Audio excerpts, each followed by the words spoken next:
પરમાર્થિક એક ભજન સત્સંગ રાખ્યો એ બદલ ખૂબ ધન્યવાદ છે એમને. કારણ કે ભજન સિવાય આ જીવાત્માને કોઈ મુક્ત કરી શકે એવું છે નહીં. હમણાં વાત થઈ એમ કે કંઈક જીવાત્મા જનાર હોય એના પાછળ જે ભજન સત્સંગનો મહિમા થયો, સંતો પધાર્યા, એટલે જીવાત્મા કંઈક ભાગ્યશાળી હશે, કંઈક આ પરિવારનો પુણ્ય બોલતો હશે. કારણ કે ભાગ્યશાળી જીવાત્મા હોય એની પાછળ જ ભજન સત્સંગ થાય. અને આ પ્રસંગમાં અહીંયા શંકરદાસ મહારાજ, ભેમજીરામ મહારાજ, ગિરનારી મહારાજ અને દરેકે દરેક જે ભક્તજન વધાર્યા, માતાઓ બહેનો દરેકને જય ગુરુ મહારાજ. કારણ કે 100 વર્ષે સાકર તો મીઠી જ લાગે. એક સંસારિક ધારાથી જો જોવા જઈએ તો એક માના જે સંબંધની વિદાય છે, કારણ કે દેહની વિદાય થાય છે. અમારે સંત મહાપુરુષો કહે છે કે આત્મા તો અજર અમર છે, પણ તે છતાંય બધું જાણવા છતાંય આજે 60 વર્ષ 70 વર્ષ જે પરમાત્માએ આપણને ભેગા રાખ્યા અને એકબીજાથી રસપરસ આપણે એવા લાગણીના તંત્રને બંધાયા છે ને આ લાગણી રોવે છે. નહીતર હવને ખબર તો છે કે મારે પણ એક દિવસ જવાનું જ છે, પણ આ લાગણી રોવે છે. અને આપણા સંત મહાપુરુષો આપણા શાસ્ત્રોએ તો એક માનવ મહિમા તો ઘણો દુર્લભ છે. કારણ કે આ જે 184 ફરતો ફરતો આ જીવાત્મા આવ્યો છે અને શ્રેષ્ઠમાં શ્રેષ્ઠ યોની આ માનવ શરીર મળ્યું છે. તો આ માનવ શરીરના નિમિત્ત કરતા આપણા માત પિતા છે ને એટલા માટે આપણા સંત મહાપુરુષે માત પિતાનો મહિમા ગાયો છે. આ શરીર મળ્યા પછી કયાક સેના જીવન જો સમજાય ન, હું કેમ આવ્યો છું, હું ક્યાંથી આવ્યો છું, શું કરવા આવ્યો છું, આ મહિમા ન સમજાય તો ફરીથી 84 હાંસી અને આ વાતની જો સમજણ પાડે એ સંત મહાપુરુષે, એટલે આપણા સંત મહાપુરુષે ગુરુનો મહિમા ગાયો છે. કારણ કે સંત મહાપુરુષોનો મહિમા એ અતિ દુર્લભ છે. એક સંત મહાપુરુષે તો એવું કહ્યું છે કે માત પિતા મિલે બારંબાર, ગુરુ મિલે એક બાર, કર ગુરુ કી સેવના ને ઉતર જા ભાવ બાર. કારણ કે 84 લાખ યોની ગમે તેમાં પ્રાપ્ત થાય તો ત્યાં માત પિતા તો નિમિત્ત કરતા હોય છે, પણ આ માનવનો શરીર એક જ એવું છે કે જે ગુરુને ધારણ કરી શકે છે. એટલે આપણા સંત મહાપુરુષે માતા પિતાનો મહિમા ગાયો અને એક ગુરુનો મહિમા ગાયો છે. કારણ કે જન્મ લીધા પછી કોઈ સંતના શરણે ન જાય તો એ જીવાત્માની કોઈ દિવસ ગતિ થતી નથી. કારણ કે દેવોને પણ ગુરુ હતા. જે દેવોની સભામાં સ્વર્ગની અંદર એમના ગુરુ બૃહસ્પતિ કહેવાય, આપણો શાસ્ત્ર પુરાવો કરે છે. દાનવોના ગુરુ શુક્રાચાર્યજી હતા. અને દરેકે દરેક 10 અવતાર લઈ જો પરિભ્રમ નારાયણ પૃથ્વી પર આવ્યા હોય ને તો દરેકને ગુરુ ધારણ કરવા પડ્યા છે. કારણ કે એના સિવાય સત્ય શું વસ્તુ છે એ સમજાતી નથી. બીજો બધોય કર્મકાંડ કરો પણ ભજન સત્સંગનો મહિમા છે ને એ માણસ આ જીવાત્માને મુક્ત કરી શકે છે, બીજા કદાચ ફળ આપી શકે. કારણ કે સંત મહાપુરુષોએ કહ્યું છે જો વાતને સમજાય ને તો પાછો પને પડે એવું નથી. કારણ કે સંત મહાપુરુષોએ કીધું છે કે ગુરુ બિન માળા ફેરવે, ગુરુ બિન દેવે દાન, એ સબ નિષ્ફળ ગયે વાંચો વેદ પુરાણ. સંત મહાપુરુષો કેમ એવી વાત કરી? કારણ કે જો કદાચ ગુરુને શરણે જેલો હોય એને બધાને ખબર છે કે તન મન ધન ગુરુને અર્પણ, એ બધું અર્પણ કરેલું છે ને જે એના હાથે થાય છે ને એ પોતાનો દાવો રહેતો નથી, એટલે એ કરવા છતાંય મુક્ત છે. કારણ કે ગીતાજી ભગવાન શ્રી કૃષ્ણજી કહે છે કે હે અર્જુન, કદાચ જો સત્કર્મ કરે તો એક સોનાની બેડી છે ને એક લોઢાની બેડી છે. અને અર્જુનજી ભગવાનને કહે છે કે ભગવાન કદાચ છે ને બે જો બંધન કરતા હોય તો પછી સારું કરવાનું ખોટું કરવાનું મતલબ ક્યાં છે? પણ ભગવાન કે એવું નથી. તું કદાચ છે ને જો સારું કરી પણ મારા પણ આનો દાવો ન છોડે તો હું કોઈનું દેવું રાખી શકતો નથી. તારા ખાતામાં તું મારું કરી અને કદાચ છે ને પુણ્ય કર્મ કરે તો એનું ફળ આપવા માટે મારે તને ક્યાંક સારી જગ્યાએ પણ અવતાર આપવો પડે. પણ તું જે સારું કાર્ય કરે એ મને અર્પણ કરી દે, તું કરતાપણાના ભાવને જો છોડી દે તો સારું કરવા છતાંય તું અને ખોટું કરવા છતાંય તું મુક્ત છે. કારણ કે ખોટું કર્મ કરવાથી બંધન છે 84 છે, અને સારું કર્મ કરવાથી જો મારાપણાનો દાવો ન મૂકે તો એ પણ એક બંધન કરતા જ છે. અને આ ગુરુ શિષ્યનો મહિમા એટલા માટે છે કારણ કે આપણે રોજ જમવા બેસતા હોય છે ને એક આહાર કેવરાતો હોય છે, પણ કોઈક દેવી દેવતાઓને કદાચ ધૂપ કરે તો એ પ્રસાદ થઈ જાય. આ તન મન ધન ગુરુને અર્પણ કરવાથી એક આપણી ધન પવિત્ર થઈ જાય, તન પવિત્ર થઈ જાય, અને પવિત્ર વસ્તુ એક પ્રસાદ રૂપ છે. એટલે સંત મહાપુરુષો કહે છે કે આ શરીરથી સેવા કરજે અને ધનથી એનો સદઉપયોગ કરજે. કારણ કે જે આપણને પરમાર્થે આપ્યું છે એ બધું પરમાત્માનું જ આપેલું છે, આપણું કોઈ છે નહીં. કદાચ વધારે માણસ કમાતો હોય ને તો એક સરકારનો નિયમ બનાવેલો છે કે એને ટેક્સ ભરવો પડે, અને ટેક્સ ન ભરે ને તો કદાચ વધારે પૈસા વાળાને તો ઇન્કમ ટેક્સ વાળી રેડવું પડે, અને પકડાઈ જાય તો એને દંડ પણ ભરવો પડે, અને કદાચ સજા પણ થાય. એ એવું ના કહી શકે કે આ તો મજૂરી મેં કરી છે તારો ટેક્સ હું નહીં ભરું, કારણ કે નિયમ છે, ભરવો જ પડે. આપણે ઘર આપણે ઊભું કરેલું છે પણ તે છતાંય પંચાયતમાં આપણે વેરો ભરવો પડે છે. ખેતર આપણી માલિકીનું હોવા છતાંય આપણે નરવા ભરવો પડે છે. કેમ કે બધો સરકારનો હક છે અને એ નિયમ છે, એટલે આપણે ટેક્સ બધો ભરવો પડે છે. તો દરેકે દરેક જે સંપત્તિ આપેલી છે આપણને પરમાત્માએ આપેલી છે, અને પરમાત્માનો કદાચ ટેક્સ જો આપણે ના ભરીએ તો પણ આપણે ગુનેગાર છીએ. અને પરમાત્માનો ટેક્સ કયો કે આપણી સંપત્તિ છે, ધર્મના કાર્યમાં કદાચ વપરાય. આ શરીર પરમાત્માએ આપેલું છે, માતા પિતા એમાં નિમિત્ત કરતા છે.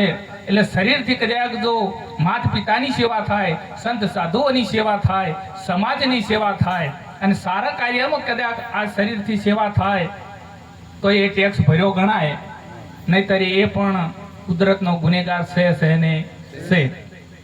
આપણે કદાચ એમ કહીએ કે આ તો ઘર મેં બનાવ્યું છે, પણ કદાચ ઈંટનું બીબું બનાવીને ઈંટ બનાવવા વાળા આપણે છો, પણ એ ઈંટ શેની બનેલી છે? માટીની. અને માટી જમીનમાંથી બનેલી છે, માટીને ઉત્પન્ન કરવા વાળા આપણે નથી, એ કુદરતની આપેલી છે.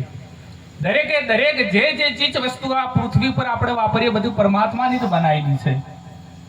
એટલે આપણે પરમાત્માનું ભજન કરવાનું સંત મહાપુરુષો એટલા માટે કહે છે.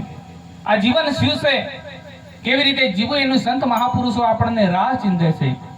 संत तुलसीदास महाराजे કહ્યું છે, तुलसी ये जग में आए के कर लीजिए दो काम, देने को टुकड़ा भला और लेने को हरि नाम. કે કોકને ઉપયોગી બનજે, નહીતર પછી ઘણું હોય પણ કોઈને ઉપયોગી ન થઈ શકે ને, તો એના માટે સંત મહાપુરુષોએ કહ્યું છે કે બડા હુआ तो क्या हुआ, जैसा पेड़ खरदूर, पंथी को तू साया न दे અને ફલ લાગે બહોત દૂર. કોઈ વટે માર્ગુને ઈ સોયલોય આપી ન શકે કે આટલો ઊંચા વધીને શું કામનો. એમ કદાચ બંગલા હોય, જમીન જાગીરી હોય, પણ એ કોઈને ઉપયોગમાં સારા કાર્યમાં ન વાપરી શકે તો એ કોઈ કામનું છે નહીં. અત્યારે કદાચ જગતમાં આપણે એવું કહીએ કે આ સુખી છે એટલે નસીબદાર છે, પણ એવું નથી. કારણ કે હમણાં સંત મહાપુરુષો એવું કહે છે, સંત तुलसीदासजी महाराज કહી ગયા છે કે શુદ્ધ दारा और लक्ष्मी ये पापी जन के घर भी હોય, लेकिन संत समागम और हरि कथा એ તુલસી દુર્લભ હોય. શુદ્ધ એટલે પુત્ર, દારા એટલે પત્ની, સંપત્તિ, આ બધું તો સંત तुलसीदासजी महाराज કે કોઈ પાપી હોય ને એના ઘેરે હોય. પણ કદાચ આવા સંતોનું આગમન, હરિનું ભજન એક ભાગ્યશાળી ના ત્યાં હોય છે. કારણ કે સંત મહાપુરુષો મીરાબાઈને કહી ગયા છે કે પાયો જે મેને રામ રતન ધન પાયો. આ બીજી મિલકતીની વાત નથી કરી કે ભજનથી બીજું કોઈ ધન મોટું છે નહીં. મીરાબાઈએ કીધું છે કે પાયો જે મેને રામ રતન ધન પાયો, ખર્ચતા ના ખૂટે એને ચોર ન લૂટે. કારણ કે હરિભજન કોઈ દિવસ ચોર લૂટી શકે નહીં, અને કદાચ સંજો ચોર લૂટી જાય તો પછી ચોર ના રહે. એને લૂંટવા વાળો એક મહાન સંત બની જાય, ભગત બની જાય, એ ચોર રહે નહીં. એટલે ખર્ચતા ના ખૂટે એને ચોર ન લૂટે, ના તો બઢત સવાયો. એમાં કે વધારો થાય તો કોઈ દિવસ ઘટતું નથી. એટલે આપણા સંત મહાપુરુષો એનો મહિમા ગાયો છે.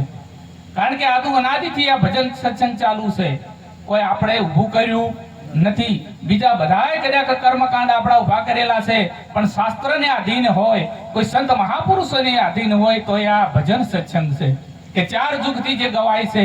પહેલા યુગમાં પહેલા એમના ઘેર ઘેર પાઠ મળ્યા, એટલે સતયુગથી મોડી અને ભજન સત્સંગ આવ્યું છે. આવા સંત મહાપુરુષોનો શરણ સ્વીકારજો, કારણ કે એના સિવાય મેળ ખાય એવો છે ને. નહીતર જો એના શરણે ન જાય તો વિવેક વગરનું જીવન થઈ જાય. અને જ્યાં વિવેક નથી, કારણ કે હમણાં બહુ સરસ વાત કરી કે ગુરુના શરણે જઈ અને પછી ત્યાં વિવેક આવી જાય, અને ત્યાં ગયા પછી કદાચ વિવેક ના આવે ને તો પછી તો જીવન પૂરું થઈ જાય, પણ કોઈ બીજે વાઈટ જોતા નહીં. કારણ કે અર્પણ કરવાની જગ્યાએ ઘણા અર્પણ કરે છે, પણ પછી દોઢા થઈને પાછા આવે છે, એને કોમ ભક્તિ કરવાનું નથી. આ તો ત્યાં જઈને અર્પણ કરે, સમર્પણ થઈ ગયું ને તો પછી મટી ના આવે, એ ભજન સત્સંગની મંજિલ સુધી પહોંચી શકે. કારણ કે કંઈક બનીને આવે. ઘણા હોય વળે કે મારા જેવા કોઈ છે જ નહીં, તો ના, એવું નથી. કારણ કે આપણે કઈ નથી, પણ જે સંત મહાપુરુષોને શરણે જઈ અને સમર્પણ થઈ જાય ને અહમ ભાવ મટી જાય છે, અને અહમ ભાવ મટી જાય ને એ ભજન સત્સંગ કરી કે એ સંતોની સેવા કરી કે. એટલે સંત મહાપુરુષોએ એક માર્ગ બતાવ્યો છે. કારણ કે જનનીના તોલે કોઈ આવે એવું છે નહીં. એનો મહિમા ઘણો ગાયો છે. 9 માસ જેને વેદના વેઠીને આપણને અવતાર આપ્યો છે, પણ કદાચ છે એક પરમાત્માએ આપણને અવતાર શા માટે આપ્યો છે, પણ આ શરીરથી કદાચ ભજન ન થાય તો માતા પિતાના ઋણમાંથી કોઈ દિવસ મુક્ત થઈ શકો એવું છે નહીં. અને કદાચ માનવ શરીર મળ્યા પછી જો સંતનું શરણું સ્વીકારી અને જો આ શરીરથી ભજન થઈ જાય ને તો એ 100% માતા પિતાના ઋણમાંથી મુક્ત થઈ શકે ને થઈ શકે. જો સેવા ન કરી શકે કોઈની, જો ભજન ન કરી શકે તો એ માતા પિતાનો પણ ઋણી છે. કારણ કે જે 9 માસ વેદના વેઠી એનું પણ વળતર આપણે ચૂકવી શકતા નથી. એનાથી આગળ એક કદાચ જો ભૂમિકાની વાત કરીએ તો એ સંતને વર્ણ્યા છે.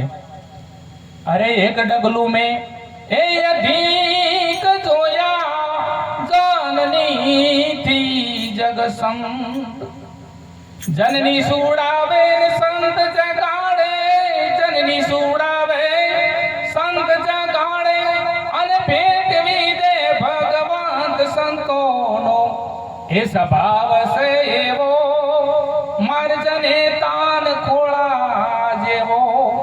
એ આ સંતોનો સ્વભાવ છે એવો રે, માર્જને તાન ખોળા જેવો.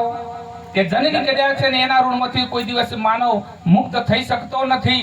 એનો મહિમા ઘણો વખાણ્યો છે, પણ સંતોની ભૂમિકા એના કરતા પણ એક આગળ વર્ણવી છે કે જનની સુડાવે સંત જગાડે.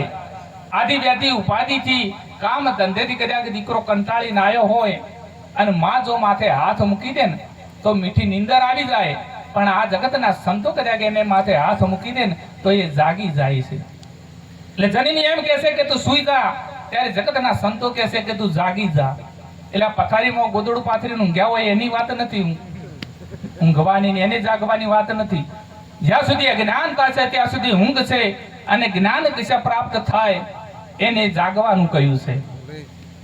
પછી સંત મહાપુરુષે કેટલી સરસ રચના કરી છે કે સંતોનો સ્વભાવ મારી જનની જેવો. એક જનની ગમે તેવો દીકરો હોય ને તો એ કોઈ દિવસ દીકરાનું અહિત વાંચતી નથી. એ જનિતાને કોઈ દિવસ મમતા ઓછી થતી નથી. એમાં જગતના સંતો ગમે તેવો હોય, ડાકો ખૂનખાર હોય ને તો એમના શરણે જ્યાં હોય તો કોઈ દિવસ એમને જાકારો આપ્યો નથી. જેસલ કે કીધું તું કે મારા માથાના વાળ એટલા કુકર્મ મેં કર્યા, તે છતાંય સંતે એને શરણે લઈ લીધો અને પલમો પીર કરી દીધો. એટલે સંતોના શરણે જજો, માતા પિતાની સેવા કરજો, કુટુંબો હળી મળીને રહેજો. કારણ કે 5 કે 25 50 વર્ષનું આ આયુષ છે, અલ્પ આયુષ કળી કાલમાં છે. પેલું તો એવું કહેવાય છે સચિતમાં 1 લાખ વર્ષનું આયુષ હતું, અને ત્યારે 10,000 વર્ષ તો કે તપ કરતા. પછી ઘટ્યું એનાથી 1000 વર્ષનું, 10,000 વર્ષનું, 1000 વર્ષનું થયું. આજે 100 વર્ષનું કહેવાનું, 100 વર્ષ કોઈ જીવતો નથી. તો મારું તારું આ બધું કરી અને ખોટા વાદ વિવાદમાં ઉતરવું તો હરિભજન કરી લેજો. કારણ કે એ જ સાથે આપવાનું છે. વાદ વિવાદમાં બીજું તે કોઈ હંગાત આપવાનો નથી. કદાચ વાદ વિવાદમાં ઉતરીને 100 વીઘા જમીન વસાવશો ને તો એ હોય ને હોય પડી રહેવાની છે. કદાચ છે ને બંગલા બાંધશો તો એ બંગલાએ હંગાથ આપવાના નથી, પણ કોઈક સારું કાર્ય કરશો, કોઈકને ઉપયોગી બનશો ને અને કદાચ એની ઓતેડીની દુઆ મળી જશે ને તો એ તમારા જીવનભર સાથે રહેવાની છે. એ કોઈ દિવસ પીછો છોડશે નહીં. એટલે જે જસ જીવનમાં કમાવો તો માણસ કદાચ કોઈ તમને યાદ કરશે કે અમારે ફલોણા ભા હતા એ કોઈ 20 વર્ષે મર્યા પણ એ મરી જ જોઈ, કારણ કે એ કોઈ 20 વર્ષ જીવ્યા હોય પણ કોઈ કર્યું ના હોય શું કોમના. એટલે થોડું કર્યા કે જીવન જીવે, પણ જેટલું પરમાત્મા એ જીવન આપ્યું છે એક સુગંધમય જીવન જીવજો, બગીચા જેવું જીવન જીવજો, બીજાને સુગંધ આપજો તો તમારું પાછળ કોક યાદ કરશે. આપણે પેઢીમાં જેટલાય જતા રહ્યા કોઈ યાદ કરતું નથી, અને આ હજારો વર્ષ થઈ જાય એને આપણે યાદ કરીએ છીએ શા માટે? એને કંઈક કર્યું છે. એટલે પરમાત્માનું ભજન કરજો, હળી મળી આ સંસારમાં રહેજો, કારણ કે પરમાત્માએ કીધું છે કે વારે વારે કોઈ અવતાર મળે એવું છે નહીં, અને સારું કાર્ય કરશો તો ફરીથી મળશે પણ, કારણ કે એના પણ પુરાવા પડ્યા છે. જે ભગવાને એવું ભગવાન કોઈ સુખે હાલતો નથી દુખે હાલતો નથી એવું ગીતાજી પુરાવો કરે છે, અને આપણો ઇતિહાસ પુરાવો કરે છે કે કરણ હવાશેર હોનાનું દન દાડા ઉગેન કરતા, અને જ્યારે એ જીવાત્માને ભૂખ લાગી ને ત્યારે ભગવાને સોનાના દ્વાર ખોલ્યા હતા. એનો પુરાવો પડ્યો છે કે હે કરણ, તું જે આલ્યું એ જ હું આલું, બીજું ક્યો થાલું, પણ કયો હારામાં ઓગળી આખી કરી હોત કે. અને એ અનવરો એક ભૂખ્યો આવ્યો હતો ને, ખાલી ઓગળી જ કરી હતી, અને ઓગળી કરવાનું પુણ્ય રૂપે એને તેઓ તૃપ્ત થયો હતો, અને ફરીથી શેઠ સગાસિયાનો અવતાર ધારણ કરવો પડ્યો હતો. એક ઓગળીનું જો આટલું પુણ્ય પ્રાપ્ત થતું હોય તો આ જીવનમાં કદાચ છે ને આપણે કંઈક સારું કરો તો પછી કેટલું પુણ્ય પ્રાપ્ત થાય વિચાર કરજો. એટલે સંત મહાપુરુષોને વાણીને માનજો, બાકી હોભળીને કાઢી લેવા તો કોઈ મેળ ખાય એવું છે નહીં. બોલે સદગુરુ દેવ કી જય.